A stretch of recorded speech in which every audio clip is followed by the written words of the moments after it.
अक्सर मैं हंसता हूं कि आरएसएस की सच्चाई अगर आप जानना चाहते हैं तो उसको मैं पंजाबी में ही दर्शा सकता हूं। संघ की संस्थाएं यूनाइटेड स्टेट्स में हैं, यूरोप में हैं, आपको ये संस्थाएं इंग्लैंड में मिलेंगी, आपको पड़ोसी देश नेपाल, श्रीलंका में दिखेंगी, आपको साउथ ईस्ट एशिया थाईलैंड में दिखेंगी, और ये सारी संगठित तौर पे एक दूसरे से जुड़ी हुई हैं। जब से बीजेपी पावर में आई है तो हम जो बजरंग दल का बोलबाला देखते थे वो बोलबाला अब नहीं दिखता है। हर संस्था में आरएसएस में ट्रेंड लोग बैठे होते हैं जो संपर्क बना के रखते हैं आरएसएस के संगठन से, और आरएसएस के नाम पे ना ये बिल्डिंग है, ना इसमें आरएसएस के नाम पे चंदा लिया गया है, ना ही आरएसएस ने इसे बनाया है। मैं पेपर पे जो दिखाया गया है वो देखते हैं, पर ये है अपना देश का हेडक्वार्टर है आरएसएस का। जो काम इलेक्शंस का हो रहा है, गुंडागर्दी का हो रहा है, डराने का हो रहा है, पैसे कलेक्ट करने का हो रहा है, या कोई और काम हो रहा है, इसका पता हमें तभी चल सकता है जब आरएसएस को अकाउंटेबल बनाएं, आरएसएस को रजिस्टर कराएं। इसमें कोई शक नहीं है कि बिल्कुल देशद्रोही इनका इतिहास रहा है। अपने आप को नेशनलिस्ट कहते हैं, लेकिन पूरा इनका इतिहास दिखाता है कि ये नेशनलिस्ट क्या, बिल्कुल एंटी नेशनल हैं, बिल्कुल देशद्रोही हैं। तो सबसे पहला काम तो इनका होता है मुसलमानों के खिलाफ नफरत फैलाना। बीजेपी और आरएसएस के रिश्तों पर लंबे समय से बहस होती रही है, लेकिन सवाल यह है कि सत्ता में आने के बाद आखिर आरएसएस के तेवर पहले जैसे क्यों नहीं दिखते। वरिष्ठ पत्रकार हरतोष सिंह बाल इस मुद्दे पर अपनी राय रखते हैं और कहते हैं कि अभी जो आप बजरंग दल को देख रहे हैं, जी हाँ, आप देख रहे हैं बजरंग दल को किस तरह से मुसलमानों पर हमला कर रहा है, किस तरह से किसी के घर पर घुस जाता है, वो अभी बहुत कम है, क्योंकि सत्ता में भाजपा है। और जब जहाँ सत्ता में भाजपा नहीं है तब आपको इनका असली रंग दिखेगा। तो चलिए चलते हैं हरजोत सिंह के पास और सुनते हैं कि वो क्या कह रहे हैं। अक्सर मैं हंसता हूं कि आरएसएस की सच्चाई अगर आप जानना चाहते हैं तो उसको मैं पंजाबी में ही दर्शा सकता हूं, पर यहाँ पे पंजाबी नहीं बोलूँगा। मेरा खुद पत्रकारिता में कम से कम अब 30 साल होने को आ रहे हैं। आजकल हमारा कारवां का दफ्तर है झंडेवाला में है, और मेरी खिड़की से एक ही बिल्डिंग दिखती है, वो जो आरएसएस का नया हेडक्वार्टर है पीछे दिखता है। और उस बिल्डिंग को देख के ये भी साफ हो जाता है कि हम लोगों को आज पत्रकारिता में क्या काम करना चाहिए और क्या नहीं करना चाहिए। एक पुरानी बात है जहाँ पे मेरे को खुद आरएसएस का जो पूरा संगठन है और उसका जो पूरा नक्शा है उसके बारे खुद इजाज़ तब हुआ जब मैं मध्य प्रदेश में खुद इंडियन एक्सप्रेस के लिए रिपोर्टर था। ये बात है कम से कम 20-25 साल पुरानी है, 2001-2002। उस इलेक्शन में उमा भारती जीती हैं दिग्विजय सिंह के खिलाफ।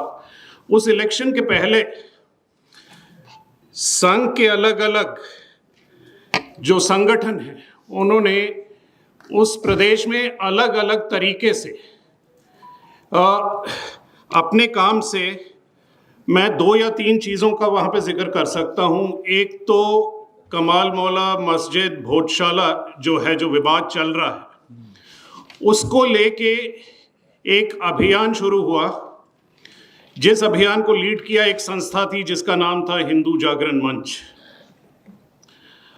उसी के 2 या 3 महीने पहले या साथ में झबुआ में, गुजरात से लगता हुआ इलाका है, और गुजरात में 2002 के दंगे कत्लेआम जो मोदी के नीचे हुए थे, उसका एक झलक यहाँ पे दिखा जब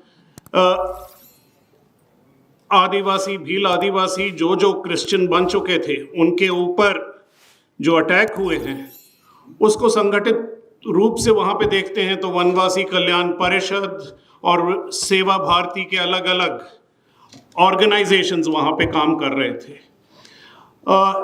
जिस गांव में उससे 10 साल पहले या 15 साल पहले जो लोग अपने आप को हिंदू नहीं मानते थे, हर गांव में गणेश चतुर्थी, हनुमान मूर्तियां को रख के एक नया तौर तरीका और विश्वास पैदा कर दिया गया था और वहाँ पे 3 और अलग अलग संस्थाएं आ गई थी सामने। जब आप वहाँ पे रिपोर्टर के तौर पे, पत्रकार के तौर पे आप घूमते हैं तो लोगों को उस समय, अब शायद एहसास ज़्यादा हो गया है, पर उस समय लोगों को एहसास नहीं था कि आप चाहे हिंदू जागरण मंच देखें, चाहे सेवा भारती देखें, चाहे वनवासी कल्याण परिषद देखें, या आप 50 और नाम ले सकते हैं कि ये एक दूसरे से जुड़ी हुई संस्थाएं हैं, सारी की सारी संघ की संस्थाएं हैं। इनका काम करने का तरीका एक है, इनसे जुड़े हुए लोग एक हैं, पर इसके नाम, इस बहुरूपिया जो संगठन है, इसके नाम बदलते रहते हैं, इसका काम एक ही होता है और ये काम अलग अलग तरीकों से किया जाता है। और इस पत्रकारिता से जो देखा हुआ मेरे जहन में जो विश्वास था, उसी को लेके हमने कारवां मैगजीन में अब काफ़ी पिछले 7, 8, 10 साल से इसी चीज़ पे एक फोकस लगाया हुआ है कि आरएसएस असल में कितना बड़ा या कितना संगठित ऑर्गेनाइजेशन है। आप अगर जाएंगे, और ये हिंदी में भी उपलब्ध है, अंग्रेजी में भी है, एक RSS प्रोजेक्ट करके हमारा एक वेबसाइट है जिस पे आपको नक्शा दिख जाएगा, और इस नक्शे में उसका वेबसाइट है rssproject.com, अगर कोई देखना चाहे। उस नक्शे में आप जाके देखेंगे तो हर प्रांत में कितनी संस्थाएं हैं जिनको हम RSS से जोड़ सकते हैं, उनके हेडक्वार्टर क्या हैं, उनका फ़ोन नंबर क्या है, वहाँ पे उनके मुख्य कार्यकर्ता कौन है। जो भी इंफॉर्मेशन हमारे पास है वो आप इंफॉर्मेशन जाके पता कर सकते हैं। आपके अपने इलाके में ये इंफॉर्मेशन किस हद तक आपको बता सकती है कि यहाँ पे नए नए संघ के क्या ऑर्गेनाइजेशंस। उस आप नक्शे को जाके देखेंगे तो आपको पता चलेगा कि कम से कम, ये सिर्फ भारत में नहीं है, पूरी दुनिया में कुल मिला के अभी तक जो हम, क्योंकि ये काम चलते जा रहा है, आप हमें कल इंफॉर्मेशन देंगे, कोई और आके देगा तो हम उस नक्शे को बढ़ाएंगे। 2500 संस्था हैं जो RSS के साथ जुड़ी हुई हैं। ये संस्थाएं सिर्फ भारत के प्रांतों में भी नहीं हैं, यूनाइटेड स्टेट्स में हैं, 100 से ज़्यादा संघ की संस्थाएं यूनाइटेड स्टेट्स में हैं, यूरोप में हैं। आपको ये संस्थाएं इंग्लैंड में मिलेंगी, आपको पड़ोसी देश नेपाल, श्रीलंका में दिखेंगी, आपको साउथ ईस्ट एशिया, थाईलैंड में दिखेंगी, और ये सारी संगठित तौर पे एक दूसरे से जुड़ी हुई हैं। जब इसका 2 तरह का फायदा होता है RSS को, कि कोई चीज़ ऐसी हो जाए जिससे वो अपने आप को डायरेक्टली संपर्क नहीं दिखाना चाहते हैं तो वो कह देते हैं ये ऑर्गेनाइजेशन अलग है, इसका RSS से कुछ कहना नहीं। आप देख लीजिए कि जब से बीजेपी पावर में आई है तो हम जो बजरंग दल का बोलबाला देखते थे वो बोलबाला अब नहीं दिखता है, क्योंकि बजरंग दल जैसी संस्थाएं वो संस्थाएं हैं कि जब भाजपा ऑपोजिशन में होती है और संघ के, आप कह लें, धक्काशाही काम करना है, तब ये संस्थाएं सामने उभर के आती हैं। जब सरकार भाजपा की होती है तो इन ऑर्गेनाइजेशंस की ज़रूरत कम हो जाती है। पर आप ये ना सोचें कि बजरंग दल कमज़ोर हो गई है 5 या 10 साल के बाद। हम चाहें कि जल्दी हो जाए, पर चलिए 10 साल के बाद अगर ये सरकार बदलती है तो आप देखेंगे कि बजरंग दल जैसी संस्थाएं फिर से उभर के आ जाएंगी। और इन सब संस्थाओं पे कंट्रोल जो RSS एक्सरसाइज करती है, उस कंट्रोल का एक सीधा तरीका है, हर संस्था में RSS में ट्रेंड लोग बैठे होते हैं जो संपर्क बना के रखते हैं RSS के संगठन से। एक तो ये है कि RSS अपनी रिस्पॉन्सिबिलिटी नैतिक तौर से मना कर सकती है जब भी कहाँ पे कोई गलत काम हो रहा हो। दूसरा ये है कि जहाँ तक फंडिंग की बात आती है, और ये सबसे इम्पॉर्टेंट बात है कि पूरे सिविल सोसाइटी को, हर एक तरह की संस्था को पैसे से वंचित कर दिया है इस सरकार ने। नियम बना दिए हैं कि आप बाहर से पैसे नहीं ले सकते हैं, आप ये काम नहीं कर सकते हैं, आपको ये परमिशन चाहिए। एक ही ऐसी संस्था है जो सारे काम करती है, जो हम सिविल सोसाइटी के काम भी मांगते हैं, जो धार्मिक भी हैं, कम्युनल काम भी हैं, जिस पे ये लागू नहीं होता है, वो RSS है। और RSS की बाहर की शाखाएं अंदर इंडिया में पैसे इस तादाद में भेज रही हैं जिसका कि कोई ना कोई एनालिसिस अभी तक नहीं हुआ है।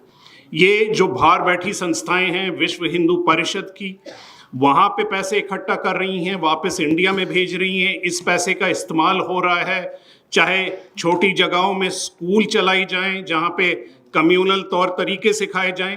ये सब की किसी की निगरानी इसलिए नहीं रखी जा सकती कि इसकी कोई डिक्लेरेशन नहीं है।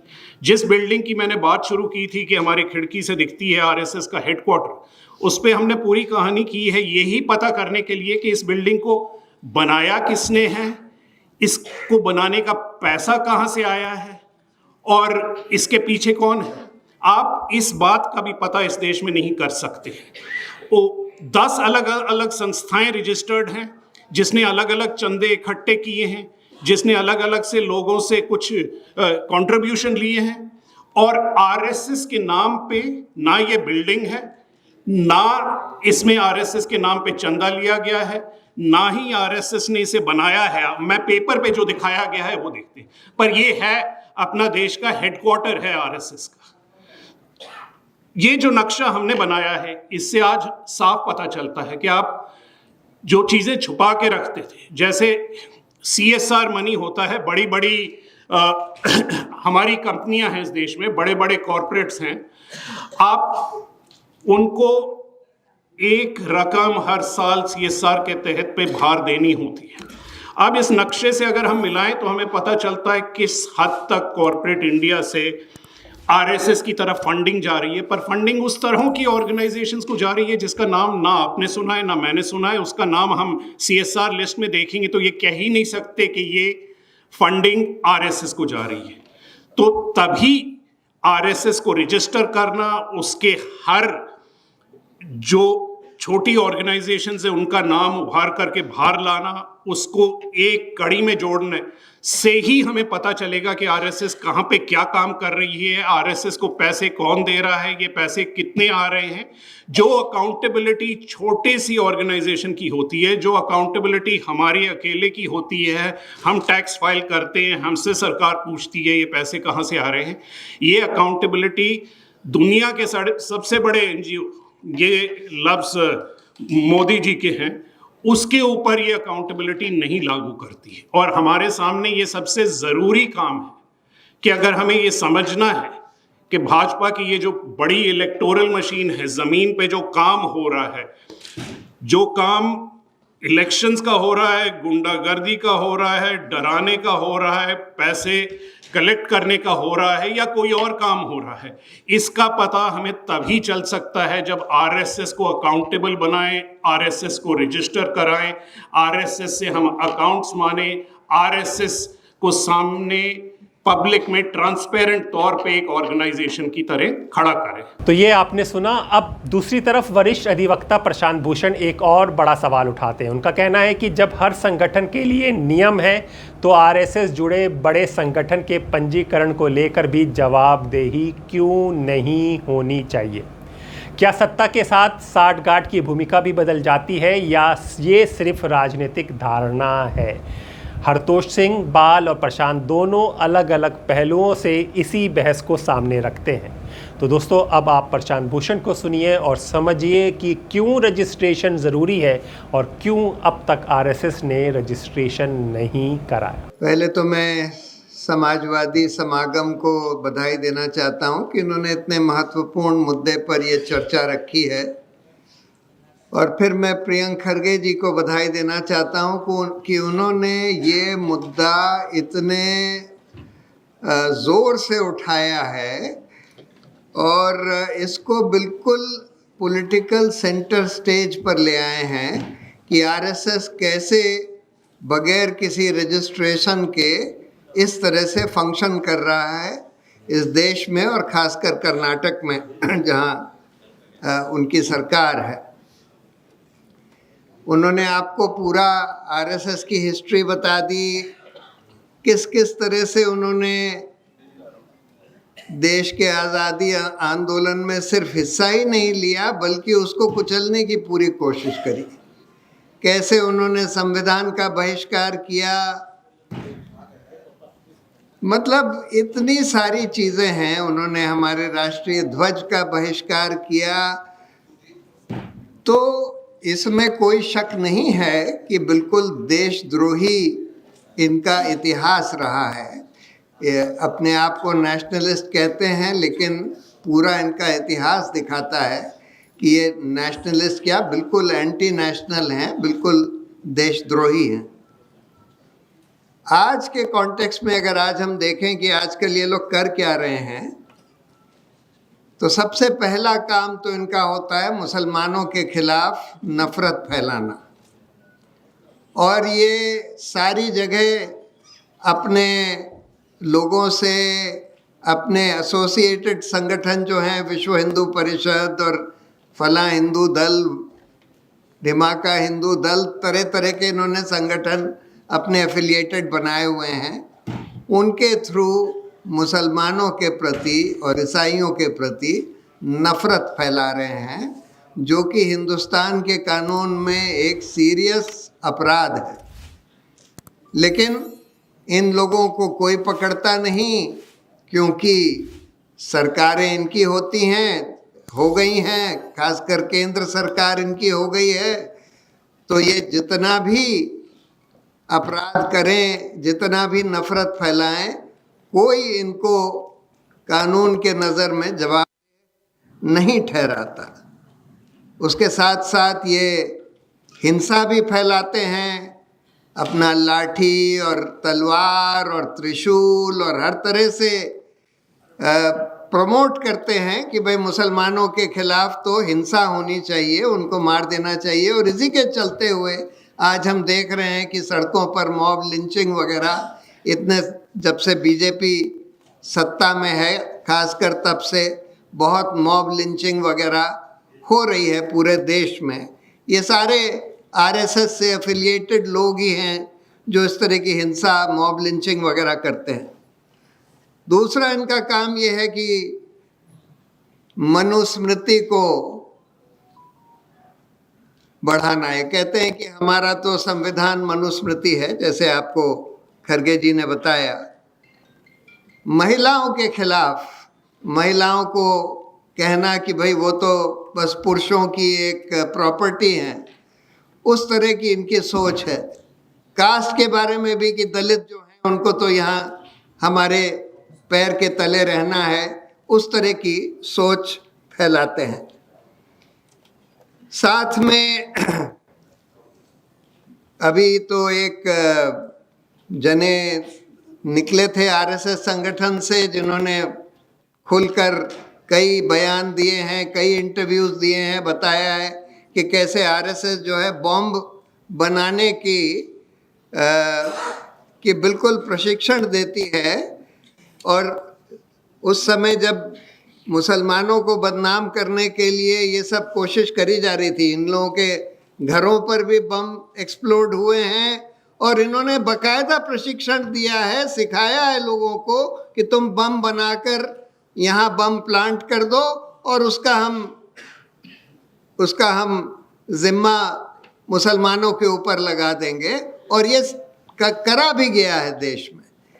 कुछ जगह पकड़ गए, लेकिन उसके बाद इनके यहाँ केस चला। फिर जब इनकी सरकार आ गई तो इन्होंने पब्लिक प्रोसिक्यूटर वगैरह बदल के और केस को रफा दफा करवा दिया। लेकिन ये काम भी ये लोग करते हैं। मतलब सिर्फ नफरत ही नहीं फैलाते, हिंसा भी फैलाते हैं, टेररिज्म भी फैलाते हैं। मतलब देशद्रोह के साथ साथ टेररिस्ट भी हैं, लेकिन चलने दिया जा रहा है। अब भाजपा कहती है कि ये तो कोई कल्चरल संगठन, ये लोग खुद कहते हैं कि हम तो कल्चरल संगठन हैं, हमको कोई राजनीति से लेना देना नहीं है। लेकिन भाजपा में जितने लोग भी आज सत्ता में बैठे हुए हैं, चाहे वो केंद्र सरकार में, चाहे इनकी राज्य की सरकारों में, ज़्यादातर लोग आरएसएस से ही निकले हुए हैं। और आरएसएस ने भाजपा का एक मंत्री भी बना रखा है, जो भाजपा की सरकार से लियाज करता है, बातचीत करता है कि भाई आरएसएस के कहने के हिसाब से सरकार चलती रहे। और ये लोग खुद ही कहते हैं मोदी और लोग कि भाई आरएसएस तो हमारा, अब तो खैर वो इजराइल को कहते हैं कि इजराइल हमारा बाप है, नहीं तो अदरवाइज आरएसएस को कहते थे कि भाई आरएसएस तो हमारा बाप है। वो मातृ संगठन है और ये अच्छा, फादरलैंड है। अच्छा, फादरलैंड, ठीक है। तो यूनिवर्सिटीज में अब सरकार जो है, उन्होंने यूनिवर्सिटीज के वाइस चांसलर्स का चयन जो है पूरा आरएसएस के ऊपर छोड़ दिया है। और अब आप देख सकते हैं कि हिंदुस्तान में जितनी सेंट्रल यूनिवर्सिटीज हैं, उनके सारे के सारे वाइस चांसलर जो हैं आरएसएस की सहमति से ही नियुक्त करे जाते हैं।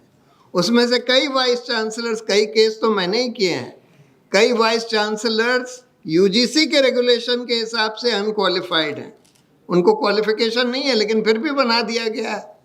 और क्योंकि आजकल ये लोग काफ़ी हद तक इनका कंट्रोल न्यायपालिका के ऊपर भी हो गया है, तो इसकी वजह से इसके चलते हुए अनफॉर्चुनेटली न्यायपालिका भी इन आरएसएस के अनक्वालिफाइड वाइस चांसलर्स के अपॉइंटमेंट को रद्द नहीं करती है।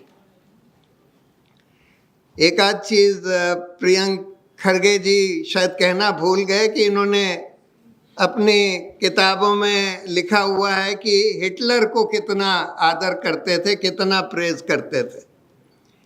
हिटलर को तो ये इन्होंने खूब ग्लोरीफाई किया है, मतलब बिल्कुल फांसीवादी इनकी सोच है, कम्युनल फांसीवादी पूरी सोच है, लोकतंत्र में तो बिल्कुल विश्वास ही नहीं करते।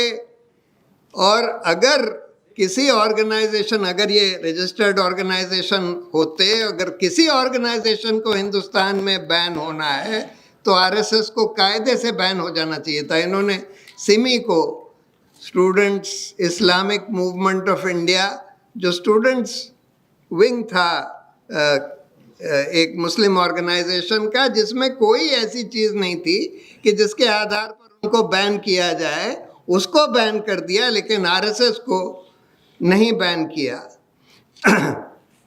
ये जो मुद्दा खरगे जी ने उठाया है कि उनका रजिस्ट्रेशन होना चाहिए जिससे उनकी फंडिंग का पता लग सके, उनको फंडिंग के प्रति जवाबदेह ठहराया जा सके, उनकी फॉरेन फंडिंग भी बहुत होती है। एक अमेरिका में ऑर्गेनाइजेशन है, उसमें छानबीन करके निकाला है कि इनके कितने सारे एफिलिएटेड ऑर्गेनाइजेशंस हैं जिनको खूब फॉरेन फंड्स मिलते हैं। ओएनजीसी वगैरह से भी जो फंड्स दिए गए हैं, डायरेक्टली आरएसएस को नहीं, लेकिन आरएसएस से जुड़े हुए कई सारे संगठनों को ओएनजीसी से, दूसरे जो पब्लिक सेक्टर अंडरटेकिंग सरकार के अंडर हैं, उनसे दिए गए हैं। तो इनकी इतना बड़ा ऑर्गेनाइजेशन जो कहते हैं कि 1 करोड़ लोग से ज़्यादा उसके मेंबर हैं, बगैर किसी रजिस्ट्रेशन के, बगैर फंडिंग की कोई पारदर्शिता के, बगैर किसी तरह की जवाबदेही के चलता चला जा रहा है और उसको चलने दिया जा रहा है। अब बड़ा सवाल ये है, और इन्होंने इतने बड़े बड़े भवन, जैसे आरएसएस भवन जो बता रहे थे खरगे जी, कि 150 करोड़ रुपए लगाकर बिल्कुल एक आलीशान 5 स्टार इमारत इन्होंने अपने आरएसएस के ऑफिस पर बना ली है। ये सब पैसा कहाँ से आ रहा है, कैसे आ रहा है, किसके पास आ रहा है, किसकी जवाबदेही है, ये सब तो पता होना चाहिए। अब सवाल ये है कि हम लोग को क्या करना चाहिए, क्या कर सकते हैं। देखिए, आरएसएस को एक तो खैर अनरजिस्टर्ड ऑर्गेनाइजेशन है, दूसरी बात यह है कि किसी भी संस्था को बैन करना कई बार काउंटर प्रोडक्टिव होता है, लेकिन कई चीज़ें हम लोग कर सकते हैं। हम लोग कम से कम पूरे देश को, आज तो सोशल मीडिया का ज़माना है, ऑल्टरनेट मीडिया का ज़माना है, गोदी मीडिया तो खैर सरकार का एजेंडा चलाता है, हिंदू मुस्लिम का एजेंडा चलाता है, लेकिन अब जैसे ये सारा कॉकरोच जनता पार्टी के प्रोटेस्ट में देखा गया कि आज ऑल्टरनेट मीडिया, सोशल मीडिया जो है मेन स्ट्रीम मीडिया से ज़्यादा ताकतवर हो गया है, कहीं ज़्यादा ताकतवर हो गया, और हमको उसका इस्तेमाल करके इनको पूरा एक्सपोज करना है। इनके बारे में जो जो खरगे जी ने बताया, और भी जो चीज़ें हैं कि कितने ये लोग हिंसक हैं, कितने कम्युनल हैं, कैसे देश को कमज़ोर करने के लिए इन्होंने पूरी कोशिश करी हुई है, कैसे महिला विरोधी हैं, दलित विरोधी हैं, क्या क्या इन लोगों ने किया हुआ है, हिटलर के बड़े प्रेमी हैं वगैरह वगैरह। ये सारी चीज़ें हम लोगों को पहली बात तो एक्सपोज करनी चाहिए। दूसरी बात, बहुत चीज़ें करते हैं या इनके लोग करते हैं जो नफ़रत फैलाते हैं, हिंसा फैलाते हैं, बिल्कुल खुलेआम ये लोग नफरती भाषा बोलते हैं, हिंसक भाषा बोलते हैं। ये सब कानूनी अपराध हैं और इसके लिए इन लोगों को जवाबदेह, इनके जो फंक्शनरीज हैं उनको जवाबदेह ठहराने के लिए हमको, हमारी जो लीगल टीम है, जो एक वॉलंटियर लीगल टीम है, कल वो कपिल सिब्बल के यहाँ से एक कॉकरोच जनता पार्टी के साथ प्रेस कॉन्फ्रेंस में बोला गया कि एक लीगल डिफेंस टीम वो बनाएंगे जो स्टूडेंट्स वगैरह हैं उनको डिफेंड करने के लिए। हम लोगों को एक लीगल ऑफेंस टीम बनानी चाहिए जो इन लोगों को जवाबदेह ठहराने के लिए, जो ये लोग अपराध कर रहे हैं, इनके खिलाफ मुकदमे दायर करने के लिए और उन मुकदमों को परस्यू करने के लिए। क्योंकि ये बहुत, जब तक इन लोगों को जवाबदेह नहीं ठहराया जाएगा, मैं तो ये दूसरी बात भी कहता हूँ कि पुलिस आजकल झूठे मुकदमे बना देती है हमारे अच्छे अच्छे मानवाधिकार के कार्यकर्ताओं के खिलाफ। जब तक उन पुलिस वालों को जवाबदेह नहीं ठहराया जाएगा, उनके खिलाफ केस नहीं रजिस्टर करा जाएगा, तब तक ये सिलसिला नहीं रुकेगा। उसी तरह से जब तक इन लोगों को जवाबदेह नहीं ठहराया जाएगा, और उसके लिए हम लोगों को एक लीगल टीम बनाकर इसको परस्यू करना होगा, इंश्योर करना होगा कि भाई FIR रजिस्टर होती है, उसका इन्वेस्टिगेशन होता है, चार्जशीट फाइल होती है, इन लोगों का प्रोसिक्यूशन होता है। क्योंकि ये लोग जो कर रहे हैं ये बिल्कुल संगीन अपराध हैं हमारे कानून में। तो कई चीज़ें हम लोग कर सकते हैं। और ऑफ कोर्स मैं ये बात कहता हूँ कि आज इस देश की जिस तरह से व्यवस्था पूरी चरमरा गई है, सारे इंस्टीट्यूशंस चरमरा गए हैं, तो इसके खिलाफ हम लोगों को सड़कों पर उतरना पड़ेगा। और अभी ये जो कॉकरोच जनता पार्टी का और जो जेन ज़ी का जो एक मिनी रेवोल्यूशन हुआ हमारे देश में, जिसकी वजह से धर्मेंद्र प्रधान को रिज़ाइन करना पड़ा, ये इसी का नतीजा था कि लोग सड़कों पर उतरे। जेन ज़ी, कम से कम यंग लोग, हमारे देश का युवा पीढ़ी सड़कों पर उतरी, जगह जगह सड़कों पर उतरी। और उसकी वजह से फिर ये, आज भी हम सुप्रीम कोर्ट में थे जहाँ पर इसका कि ये जो हिंसा करी गई इन लोगों के खिलाफ, उस पर क्या हो, उस पर भी हम देख रहे थे कि सुप्रीम कोर्ट का आज रवैया काफ़ी ठीक था, पहले से काफ़ी बदला हुआ था। जब लोग सड़कों पर उतरते हैं, जब उसका दबाव पड़ता है, तब हम देखते हैं कि इंस्टीट्यूशंस भी बदलती हैं। उसी तरह से हम लोगों को RSS के खिलाफ भी सड़कों पर भी उतरना पड़ेगा। तो क्योंकि ये एक बहुत ही बड़ी समस्या है हमारे देश की। इस तरह का संगठन बिल्कुल बेलगाम चल रहा है, जो खुलेआम नफरत, हिंसा, महिला विरोधी, दलित विरोधी हर चीज़ प्रोपोगेट कर रहा है, देश विरोधी। ऐसे संगठन को रोकने के लिए उसके खिलाफ सड़कों पर भी हम लोगों को उतरना पड़ेगा। यही कुछ चीज़ें मैं आपसे शेयर करना चाहता था। बहुत बहुत धन्यवाद। इन बयानों से कई संवैधानिक राजनीतिक सवाल खड़े होते हैं। क्या सभी संगठनों के लिए एक जैसे नियम लागू होने चाहिए या कुछ संस्थानों के लिए अलग व्यवस्था है? तो आपने दोनों की दलीलें सुनी और ध्यान रहे ये दोनों वक्ताओं के अपने विचार और आरोप प्रत्यारोप है। इन मुद्दों पर अलग अलग राजनीतिक दलों और संगठनों की अपनी अपनी राय है।